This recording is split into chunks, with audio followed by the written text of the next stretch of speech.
தீபாவளி பிறந்த கதை. நம்மில் பெரும்பாலானோருக்கு தெரியும் நரகாசுரன் கதை. நரகாசுரனின் உண்மை பெயர் பவுமன். திருமால் வராக அவதாரம் எடுத்து பூமியை தொலைத்து அசுரர்களை அழிக்கச் சென்ற போது அவரின் ஸ்பரிசத்தால் பூமாதேவிக்கு பிறந்தவன் நரகாசுரன். அசுரவதத்தின் போது பிறந்தவன் என்பதால் அசுர சுபாவம் இவனுக்கு இயல்பாக அமைந்துவிட்டது. நரன் என்றால் மனிதன். மனிதனாக இருந்தாலும் துர்குணங்கள் நிரம்பியவனாக இருந்ததால் நரக அசுரன் எனப்பட்டான்.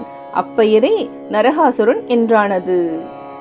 இதிகாச கதைகளின்படி இப்போது உள்ள நேபாளத்துக்கு அருகே உள்ள பிரக்யோதிஸ்பூர் என்ற பூமியின் மன்னனாக இருந்தவன் தான் நரகாசுரன். மக்களுக்கு மட்டுமல்லாமல் தேவர்களுக்கும் பெரும் மிரட்டலாக பயங்கர அச்சுறுத்தலாக இருந்தவன் நரகாசுரன். நரகாசுரன் பூதேவியின் மகன். கடுந்தமும் இருந்த நரகாசுரன் பிரம்மனிடமிருந்து ஒரு வரத்தை பெறுகிறான். அதாவது, எனது தாயாரின் கையால் தான் எனக்கு மரணம் நிகழ வேண்டும், வேறு யாரும் என்னை அழிக்க முடியாது என்பதுதான் அந்த வரம். நரகாசுரனின் கடுந்தவத்தை மெச்சிய பிரம்மனும் வேறு வழியின்றி அந்த வரத்தை கொடுக்கிறார்.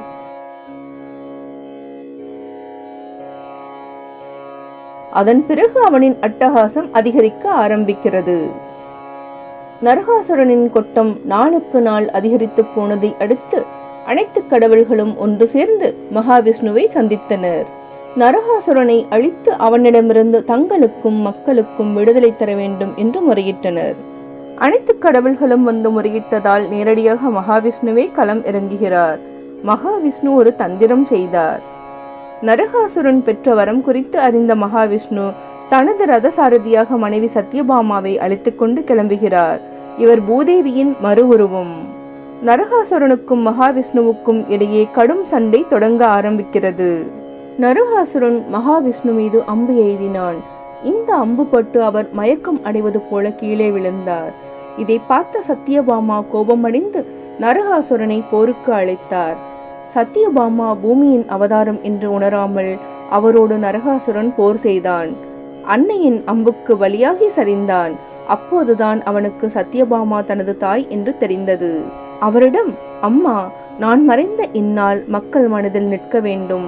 என்னுடைய பிடியிலிருந்து விடுபட்ட தேவர்களும் மக்களும் இந்த நாளை இனிப்பு வழங்கி ஒளிமயமாக கொண்டாட வேண்டும் என்று வேண்டினான். மகாவிஷ்ணுவும் சத்யபாமாவும் அவனுக்கு வரம் கொடுத்தார்கள். இதையொட்டி நரகாசுரன் மறைந்து மகிழ்ச்சி பொங்கிய நாள் தீபத்திருநாள் தீபாவளி பண்டிகையாக கொண்டாடப்படுகிறது. நரகாசுரனை அதிகாலையில் வதம் செய்து முடித்த மகாவிஷ்ணு எண்ணெய் தேய்த்து தலைமொழிகினார். இதுதான் இன்றளவும் தீபாவளி அன்று அதிகாலையில் எண்ணெய் தேய்த்து குளிக்கும் பழக்கமாக தொடர்கிறது. இந்திய கலாச்சாரம் என்பது பண்டிகைகள் நிறைந்த கலாச்சாரம். ஒவ்வொரு பண்டிகைக்கும் ஒவ்வொரு கதை இருக்கின்றன. தீபாவளிக்கும் நிறைய கதைகள் இருக்கின்றன. தீபாவளியை தீ ஒளி என முன்னோர்கள் குறிப்பிடுகிறார்கள். தீமை அகன்று நன்மை பிறக்கும் நன்னாள் என்கின்றனர். ஒளி என்பது வெற்றியின் அடையாளம், இருள் என்பது தோல்வியின் பொருள்.